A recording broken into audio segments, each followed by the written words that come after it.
नमस्कार दोस्तों, मैं आरती आप सभी का स्वागत करती हूँ और एक प्यारा सा छोटा सा गीत लेकर आए हूँ।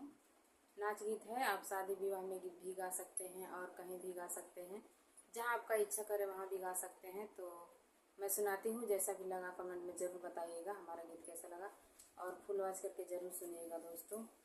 तो सभी माताएं बहनों से हमारा हाथ जोड़ के रिक्वेस्ट है कि आप लोग हमारा वीडियो ज़्यादा से ज़्यादा शेयर कीजिएगा और लाइक सब्सक्राइब करना मत भूलिएगा। तो चलिए मैं सुनाती हूँ। नाच गीत है। हमरे सासुरे से चुनरी आयल बहो सखी, हमरे सासुरे से चुनरी आयल बहो सखी, हमरे सासुरे से चुनरी आयल बहो सखी, हमरे सासुरे से चुनरी आयल बहो सखी।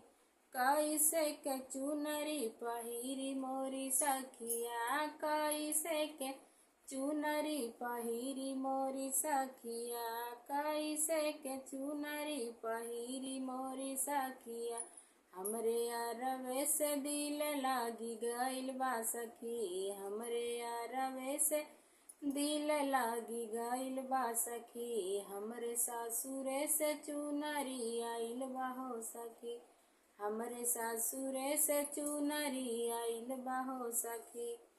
कैसे के पियरी पहिरी मोरी सखिया, कैसे के पियरी पहिरी मोरी सखिया, हमरे देवरे से दिल लागी गइल बा सखी, हमरे देवरे से दिल लागी गइल बा सखी, हमरे सासुरे से पियरी आइल बा हो सखी, हमरे सासुरे से पियरी आइल बा हो सखी।